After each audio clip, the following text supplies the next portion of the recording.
나누겠습니다. 사랑합니다. 축복합니다.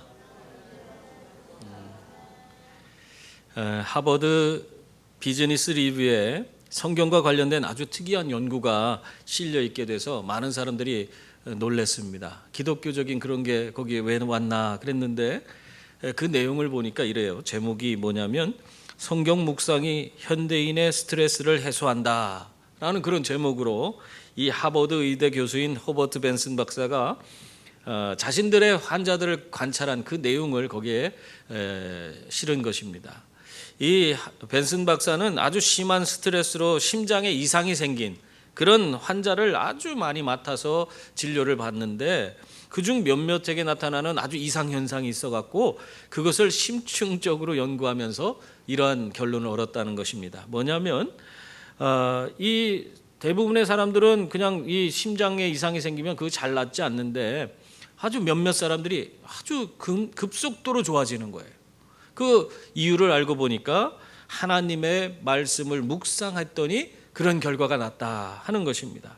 그래서 이게 혼자 이러한 것에 대해서 이것을 먼저 과학적으로 증명하기가 어려우니까 미시간 대학교에 있는 심리학 교수인 스티브 카플란 박사에게 같이 연구를 하자고 그래서 그분의 도움을 받아서 이 성경을 보는 환자들이 누리는 이 치유 효과에 대한 그 과학적 증명을 그들이 하기 위해서 노력을 했습니다.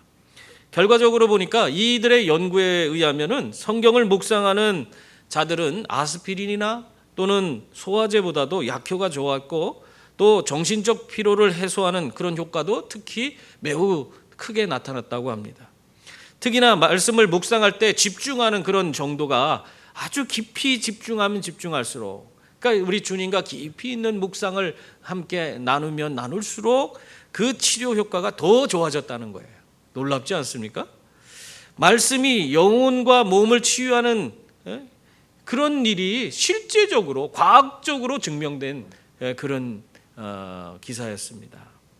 여러분, 그러므로 오늘 주시는 그런 말씀도 여러분 하나도 놓치지 말고 여러분 깊이 묵상함으로 주님이 주시는 치유의 은혜를 다 누리며 살아갈 수 있기를 바랍니다.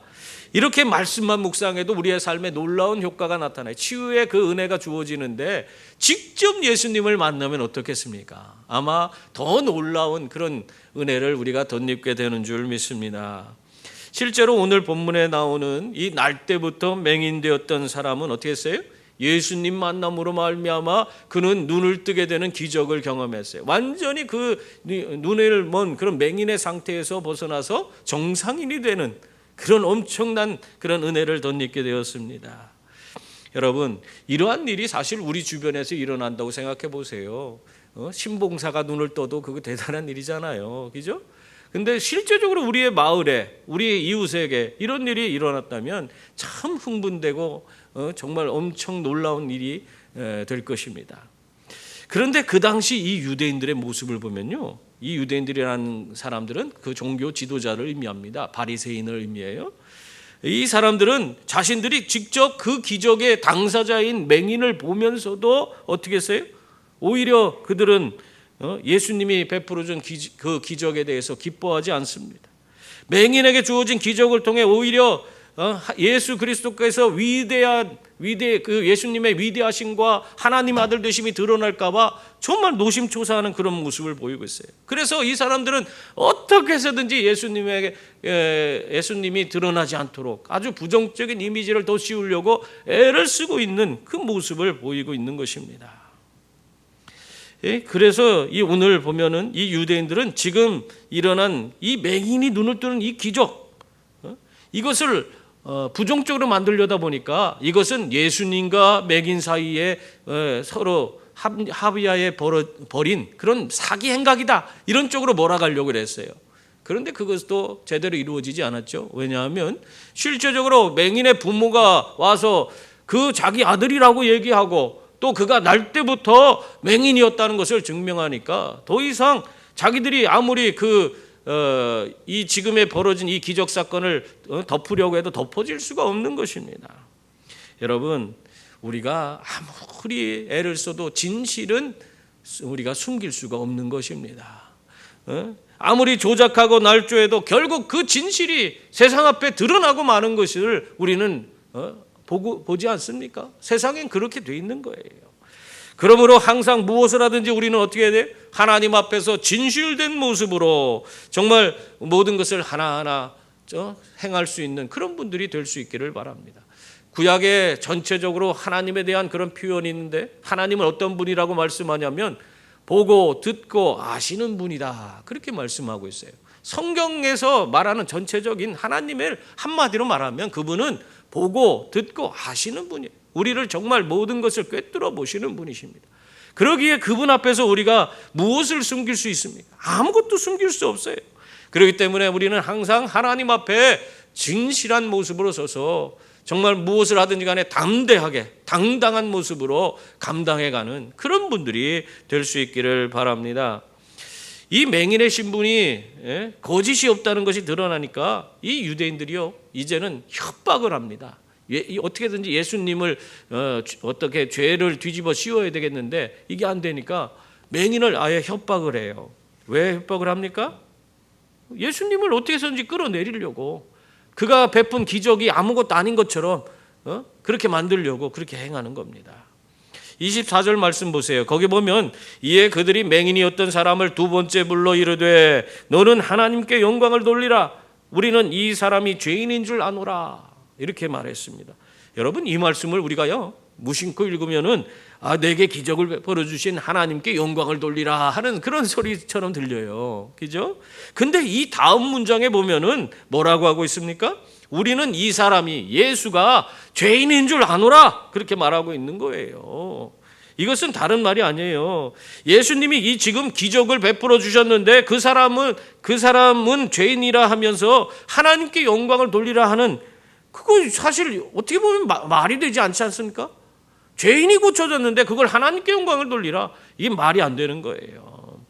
이 말은 유대인들이 이미 예수는 죄인이라고 아주 규정해놓고 결론을 그렇게 내려놓고 지금 이 사건의 진상을 밝혀서 하나님께 영광을 돌리라, 그렇게 얘기하는 거예요.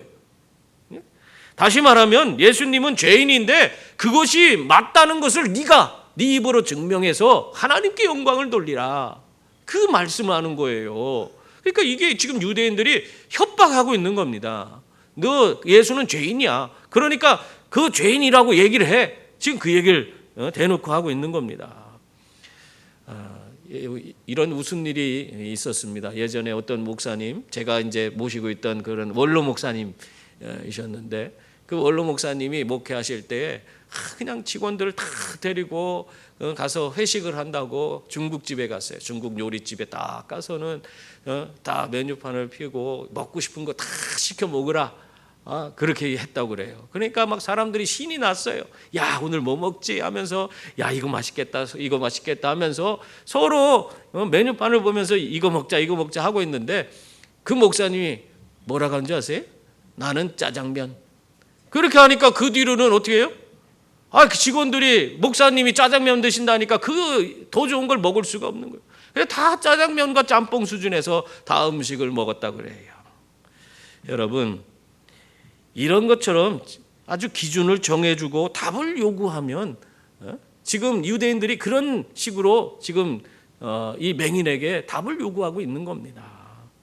예수는 죄인이다, 그러니 너는 진실만을 말해라 하고 있는 것이에요. 죄인이라고 해놓고 진실만을 말해. 예수님이 죄인이라는 그 사실을 밝혀라, 지금 그 얘기를 하고 있는 거예요.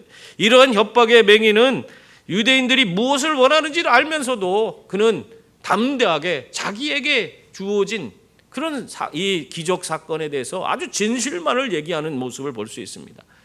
사실 이 사람들이 뭘 요구하는지 알잖아요. 예수에게 죄를 뒤집어 씌우려고 한다는 거 그거 알잖아요. 그러면 이 사람들이 그 시대에 아주 지도층이고 아주 권력을 갖고 있고 자신들의 죄를 심판할 수 있는 그런 권세도 있는 사람들인데 그 사람들이 자기를 어떻게 해코지할 수 있다는 거 맹인이 몰랐을까요? 알고 있어요. 알고 있음에도 불구하고 이 사람은 그 사람들 앞에서 자기에게 주어진 일에 대해서 그 기적 사건을 아주 담대하게 말합니다. 25절 말씀 보세요. 거기 보면 대답하되 그가 죄인인지 내가 알지 못하나 한 가지 아는 것은 내가 맹인으로 있다가 지금 보는 그것이니이다. 여러분, 우리가 정말 이런 협박을 받는다 할지라도 정말 우리가 세상 앞에서 굴복하지 말고 담대하게 이 맹인처럼 진실만을 이야기할 수 있는 그런 분들이 다 될 수 있기를 바랍니다. 이 페르시아 황제 참 대단한 그런 권력을 가진 그런 사람 아닙니까? 이 페르시아 황제인 코스로스가 그 자기 그 신하들을 모아놓고 말했어요. 나는 내가 좋은 황제인지 너무 궁금합니다. 여러분들이 진실을 한번 나에게 얘기해 주시오. 그렇게 했어요. 그랬더니 사람들이 이거 너무 이게 두려운 거예요. 뭘 얘기했다가 잘못해서 자기가 해코지 받을까 두렵잖아요. 근데 이 황제가 이 왕이 페르시아 황제가 내가 나에게 좋은 얘기를 진실된 얘기를 해주는 사람에게는 내가 보석을 하사하겠다고 딱 그렇게 얘기해 주는 거예요. 그러면서 진실만 얘기해라. 그랬더니 그 중에 용기 있는 사람이 이 황제에게 얘기합니다. 황제는 뭐 대단하십니다, 위대하십니다, 뭐가 잘합니다 하면서 아첨하는 말로 막 시작을 하는 거예요. 그랬더니 거기 있던 모든 신하들이 다 그냥 황제를 떠받드는 그냥 좋은 소리만 하고 말았어요. 근데 그 중에 지혜가 아주 뛰어나다고 하는 엘림이라고 하는 신하가 있었습니다. 근데 이 엘림이라는 신하는 아무 말도 안 하는 거예요. 다 그냥 황제를 높여주고 막 그에게 아첨을 떠냐고 정신이 없는데 아무 말도 안 하는 거예요. 그러니까 황제가 그 엘림한테 자네는 나를 어떻게 생각하는지 얘기해 달라고. 그러니까 그 사람이 이렇게 얘기했대요. 진실을 어찌 돈이나 보석으로 살 수 있겠습니까? 저는 말하지 않겠습니다. 그러니까 황제가 사정을 합니다. 그래도 솔직하게 좀 얘기해 달라고. 내가 귀담아 듣고 자네한테는 아무런 해가 주어지지 않도록 하겠다. 그러니까 이 엘림이 얘기하는데 이 폐하는 향락에 너무 많은 예산을 쓰고 계십니다.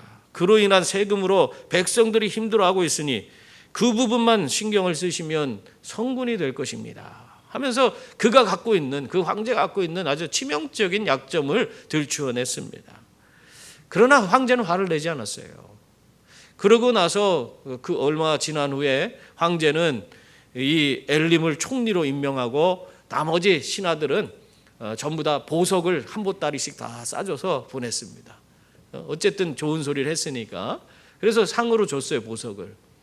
그런데 그 다음 날이 돼서 이 신하들이 찾아와서 이 황제한테 이야기를 합니다. 아니 황제 폐하, 어제 저희들에게 주신 보석이 다 가짜라고 그렇게 감정을 했더니 다 가짜라고 합니다. 이 어떻게 된 일입니까? 그러니까 이 황제가 그 신하들에게 이렇게 얘기했답니다. 그대들이 나에게 거짓 조언을 했기에 나도 가짜 보석을 주었네. 뭐가 잘못됐나? 그렇게 얘기했대요. 여러분, 진리의 가치는 돈으로 따질 수 없는 것입니다. 하나님이 허락하신 그 소중한 믿음을 그 어떤 것과도 바꾸지 마시고 오직 진실만을 말하고 행하는 그런 분들이 다 될 수 있기를 바랍니다. 이 맹인이 자신을 협박하는 그런 협박에도 아랑곳하지 않고 진실만을 말하니까 이 유대인들이요 화가 났어요. 그래서 똑같은 질문을 또 합니다. 그러자 이 맹인이 이제 뭐라고 합니까? 아주 그 사람들 조롱하고 있어요. 27절 말씀을 보면 대답하되 내가 이미 일렀어도 듣지 아니하고 어찌하여 다시 듣고자 하나이까? 당신들도 그의 제자가 되려 하나이까? 그렇게 그들에게 조소 섞인 이야기를 던졌습니다. 지금까지 자기에게 벌어진 그런 하나님이 주신 그 놀라운 기적을 세세하게 다 이야기했는데 왜 자꾸 반복해서 묻고 있느냐는 거예요. 유대인들이라고 불리는 이 바리새인들에게 그러면서 뭐라고 그래요? 당신들도 그 기적을 베풀어 준 그 예수라는 분의 제자가 되고 싶냐? 그렇게 이야기를 하는 겁니다. 이것이 바리새인들에게는 완전히 자존심을 구기는 그런 이야기입니다. 이 바리새인들은 그 시대의 최고의 지성이라고 일컬어지는 자들이었고 자신들이 뭐라고 하냐면 율법의 수호자라고 자칭 율법의 수호자라고 그렇게 이야기하는 사람들이에요. 그런 사람들이에요. 율법에 대해서 능통하고 그것을 또 백성들을 가리키고 백성들의 잘못을 판결하는 그런 위치에 있는 사람들입니다. 그런데도 지금 이 경험으로 예수님을 알게 된 이 맹인이 하는 이 확신에 찬 말 한마디에 정말 어떻게 보면 그들은 무시되고 있는 거예요. 여러분, 오늘날도 예수님을 모르는 그런 많은 자들이요, 정말 어떻게 보면은 많은 그런 권위를 얻고 높은 지위에 올라서 정말 그들이 거기에서 자기 나름대로 자신들의 권위를 그냥 그것을 가지고 사람들에게 이리 하라 저리 하라 그렇게 할 수 있습니다. 그러나 그들이 진정으로 예수님을 경험한 그런 예수님을 경험으로 아는 자들과 만나게 되면 어떻게 될까요? 그들의 위선적인 그런 권위는요, 이 경험으로 예수님을 아는 사람, 바로 예수 그리스도의 권위 앞에서 추풍 낙엽처럼 우수수 떨어지고 마는 겁니다. 그러므로 여러분, 우리가 정말 우리가 예수를 경험으로 알아서 진실한 예수님의 권위를 가지고 살아가는 그런 분들이 다 될 수 있기를 바랍니다. 우리 보니파시오 병원에 우리 교회에 한 권사님이 입원을 했습니다. 그런데 그곳에 이틀밖에 머무시지 않았지만은 그 병원에서 아주 칭찬이 받아있다고 그래요. 그곳에 오는 환자들은 대부분 오랜 기간 요양이 필요한 그런 분들이에요. 그래서 몸이 불편하고 상태가 안 좋다 보니까 모든 것을 다 짜증을 내고 불평불만이 아주 가득 차 있는 그런 모습인데, 아니 거기 우리 권사님이 입원하러 가는 그때부터 그냥 모든 이렇게 해도 감사, 또 저렇게 해도 감사, 만나는 사람마다 감사하다고 그렇게 얘기를 하시더래. 그래갖고 이 간호사들이 너무너무 야 저런 환자가 어디 있냐 하면서 아주 감동을 받았다고 하더라고요. 그러면서 야 이런 환자만 있으면 얼마나 편할까 그렇게 이야기를 하더래요. 여러분, 예수님을 이렇게 경험으로 아는 분과 그렇지 못한 분과의 차이가 이런 데서 드러나는 겁니다. 예수님을 경험한 사람은 자신에게 주어진 모든 것을 감사로 받을 수 있습니다. 왜 그래요? 예수님 때문에 그래요. 예수님 때문에. 내가 살아도 감사, 죽어도 감사가 되는 거예요. 예수님 때문에. 예? 여러분, 그러므로 언제나 예수님을 경험으로 알아서 정말 주님이 주시는 풍성한 은혜를 누리시며 살아가는 저와 여러분이 될 수 있기를 바랍니다. 눈을 뜬 맹인이 자신들에게 그의 제자가 되려 하나이까 하는 조소 섞인 그런 이야기를 하니까 유대인들이 막 이 맹인을 향해서 욕을 퍼부어댔어요. 그러면서 뭐라 그래요? 너는 그의 제자이나 우리는 모세의 제자라고 하면서 자신들의 우월성을 막 증명하려고 합니다. 28절 29절 말씀이에요. 그들이 욕하여 이르되 너는 그의 제자이나 우리는 모세의 제자라. 하나님이 모세에게는 말씀하신 줄을 우리가 알거니와 이 사람은 어디서 왔는지 알지 못하노라. 그렇게 말했습니다. 하나님이 모세에게 말씀하신 건 성경에 다 기록되어 있잖아요. 그러니까 그건 우리가 분명히 이렇게 알고 증명할 수 있지만은 예수라는 사람이 어디서 왔는지는 우리가 예수님이 하나님이 예수님께 얘기했다는 그런 기록이 없지 않냐? 그러니 이 사람이 어디서 왔는지는 우리가 알지 못한다. 그 얘기를 하고 있는 거예요. 그러니까 그럴듯한 논리를 가지고 지금 이 맹인의 얘기하는 걸 다 무너뜨리고 그 맹인을 주저앉히려고 했는데, 그랬는데 이 이야기를 들은 맹인이 뭐라고 합니까? 맹인이요 그 얘기를 듣자마자 한마디를 딱 합니다. 그걸로 이 바리새인들의 논리가 완전히 박살이 나버렸어요. 30절 31절 말씀 보세요. 거기 보면은 이렇게 말씀하고 있어요. 그 사람이 대답하여 이르되 이상하다. 이 사람이 내 눈을 뜨게 하였으되 당신들은 그가 어디서 왔는지 알지 못하는도다. 하나님이 죄인의 말을 듣지 아니하시고 경건하여 그의 뜻대로 행하는 자의 말은 들으시는 줄을 우리가 아나이다. 참 유대인들이 예수님이 어디서 왔는지 모르는 것, 이 눈을 뜬 이 맹인은 그게 이해가 안 된다는 거예요. 그래서 뭐라고 합니까? 이상하다. 그렇게 얘기하고 있어요. 이상하다. 왜 모르냐? 이상하다. 그렇게 성경에 박식하고 그것을 가르치는 자들이 이거 간단한 이 진리도 모르냐? 자신이 내가 눈을 뜨게 된 거는 이건 분명 눈을 뜨게 한 사람은 분명 하나님께로 온 사람이다. 왜? 하나님은 죄인의 말을 듣지 아니하시고 경건하여 그의 뜻대로 행하는 자의 말을 들으시기 때문이라. 그렇게 설명을 해주고 있어요. 여러분, 이건 유대인들의 보편적인 생각이에요. 유대인들은요, 구약에 담겨 있는 사상을 그들이 많이 그냥 아예 그냥 뭐랄까 우리가 이제 유전 받듯이 다 그것을 이해하고 그의 풍습과 문화 가운데 녹아져 있습니다. 성경에 보면 이미 이사야서에서 너희가 많이 기도할지라도 내가 듣지 아니하리니, 이건 죄인들의 기도를 하나님께서 듣지 않겠다는 그런 말씀입니다. 이런 것이 성경에 많이 쓰여져 있어요. 구약 성경에 이미 다 나와 있어요. 그래서 모든 유대인들이 다 그것을 공감하고 있는 그런 사실입니다.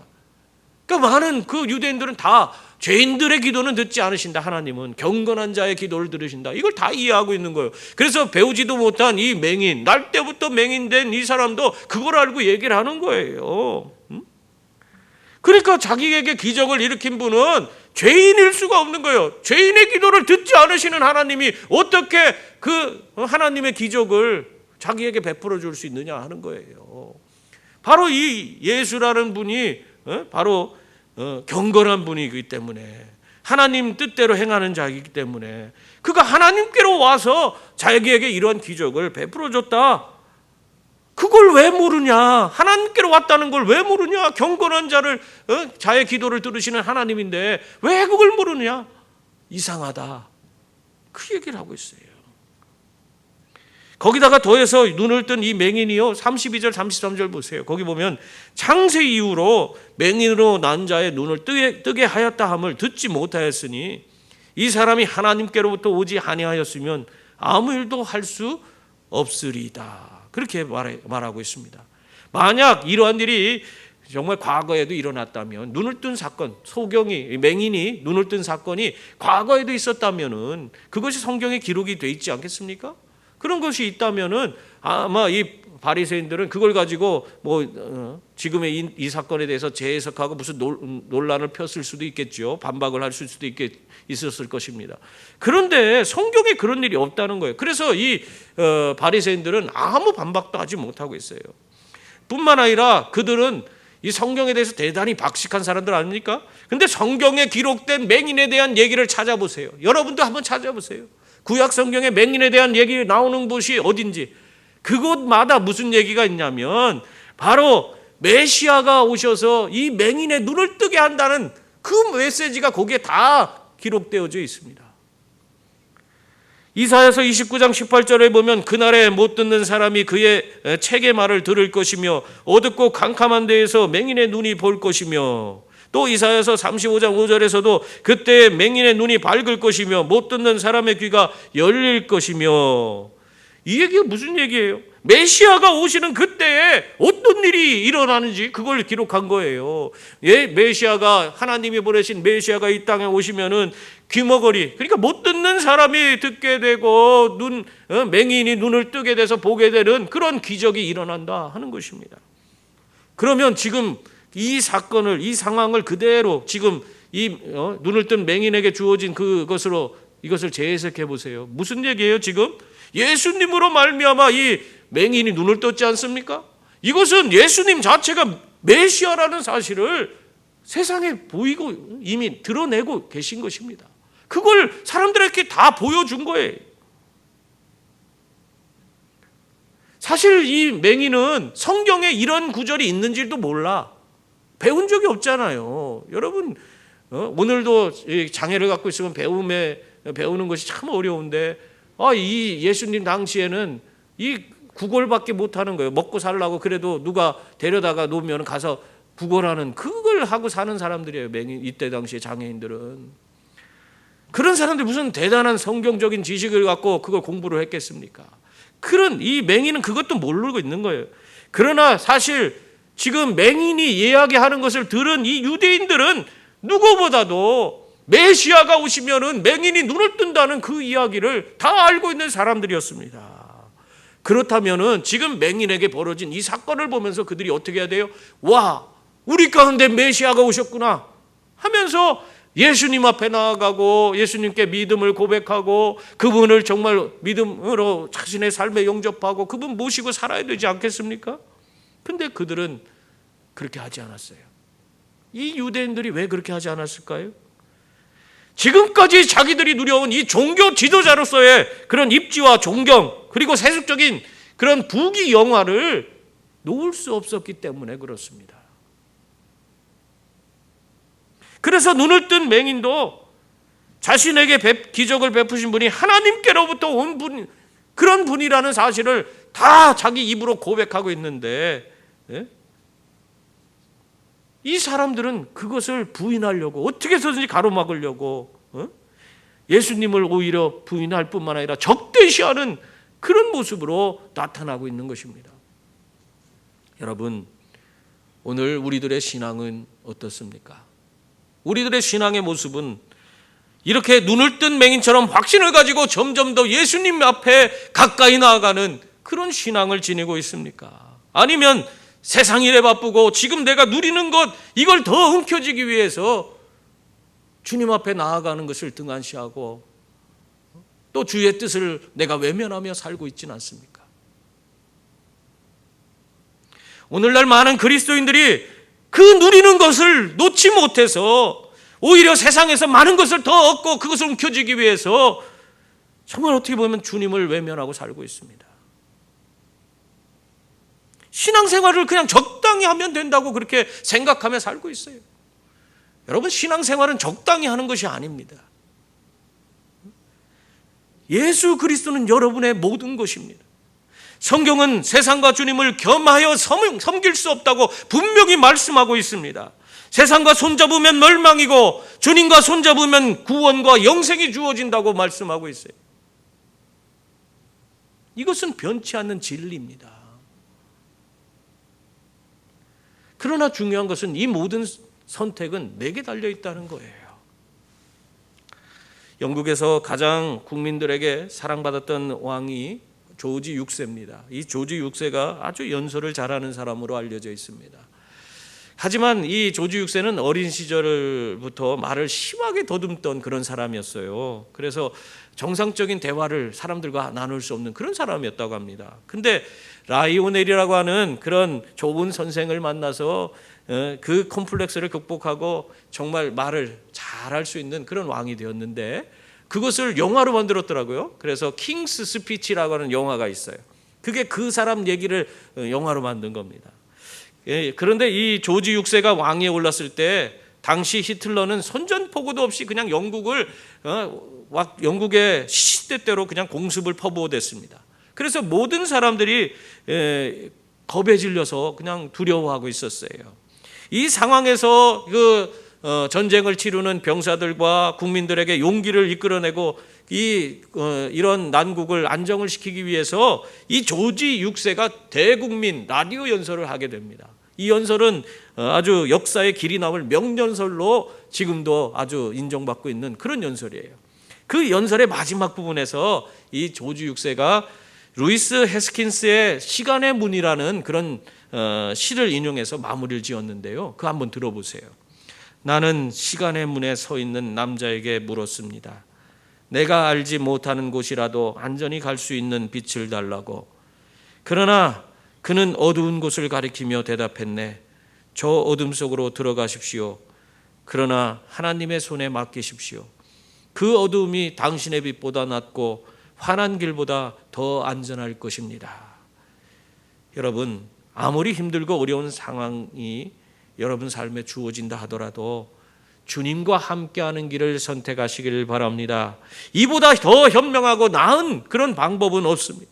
캄캄한 어둠으로 덮인 좁고 좁은 길일지라도 주님의 손에 모든 것을 맡기고 용기 내어서 담대하게 나아가는 분들이 다 되시기 바랍니다. 그래서 눈을 뜬 맹인처럼 협박 속에서도 굴하지 않고 진실만을 말하고 담대하게 세상과 겨루어 이기는 그런 분들이 다 되셔서 주님이 주시는 구원과 영생을 이 땅에서부터 누리는 우리 모두가 될 수 있기를 주님의 이름으로 축원합니다.